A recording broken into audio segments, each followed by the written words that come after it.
to the strip, 28501 K-Town, baby. It's always live. Definitely a big shout out to Ghetto Cable, baby. Kinston. It's got baseball. It's got beer. It's got beer and baseball. Baseball team is leaving. It's got...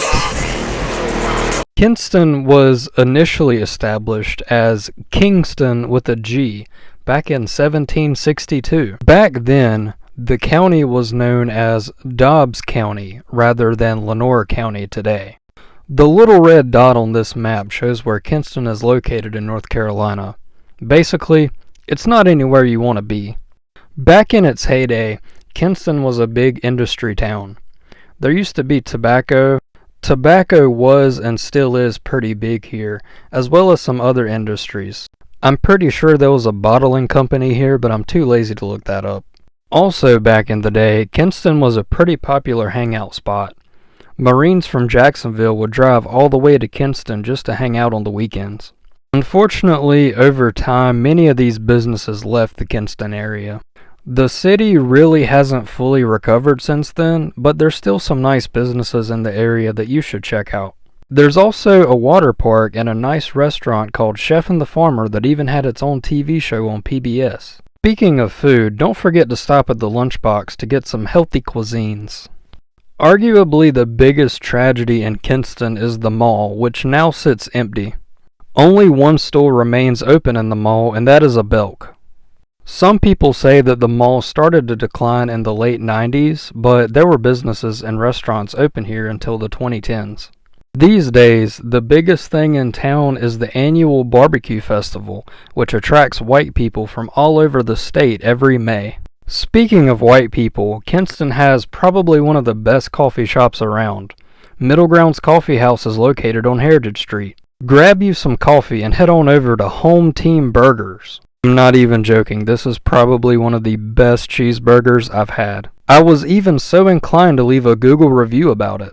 A cheeseburger of this caliber is something that a human being can only experience once in a lifetime. After eating a cheeseburger from this fine establishment, the president himself, John F. Kennedy, pulled up, in a hardtop this time, and told me that he believes, before the end of this decade, our nation should commit itself to this goal of landing this cheeseburger on the moon.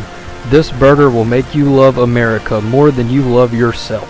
Speaking of loving yourself, we have a lovely YouTuber in the area known as President Christopher.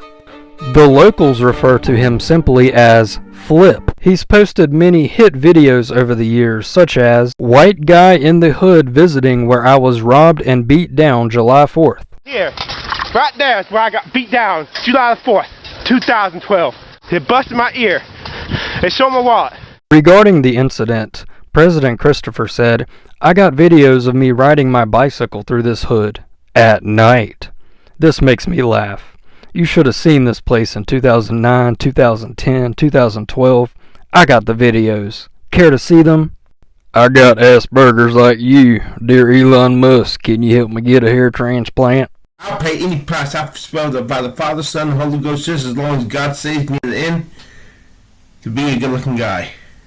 I have to say this one stuck out to me the most. Thick, long, healthy arms of a female in a car. I mean, whatever floats your boat, mate. Even the internet is up in arms over Wildman Chris. Don't forget to check him out on SoundCloud. Speaking of celebrities, Kinston has had some players make it to the NBA. Brandon Ingram, who currently plays for New Orleans, went to Kinston High School. Reggie Bullock is also from Kinston. There's some more players who came from Kinston, but I'm honestly too lazy to look it up right now. Not many people realize that Kinston actually has an airport. Unfortunately, the airlines left around 2006. Fortunately, you can still book a private flight out of Kinston, just like this sexy man right here did. Kinston is not all sunshine and roses, however, as it does have one of the highest crime rates in the United States. Comes to crime, Kinston is topping the rankings of an online list. It's ranked the third most dangerous city in North Carolina. There is a community who is trying to improve Kinston. We even got 6 new trash cans downtown. As you can see, Kinston has it all. Beer, baseball, barbecue, celebrities, coffee, cheeseburgers. It's time for Kinston's final rating. For walkability, I'm giving it a hell yeah, brother. For food, I'm giving it a greasy. And for job opportunities and personal growth, I'm giving it a Walmart. This gives Kinston a solid 7 out of 10 rating. Now, let's see what Kinston residents like to do in their free time.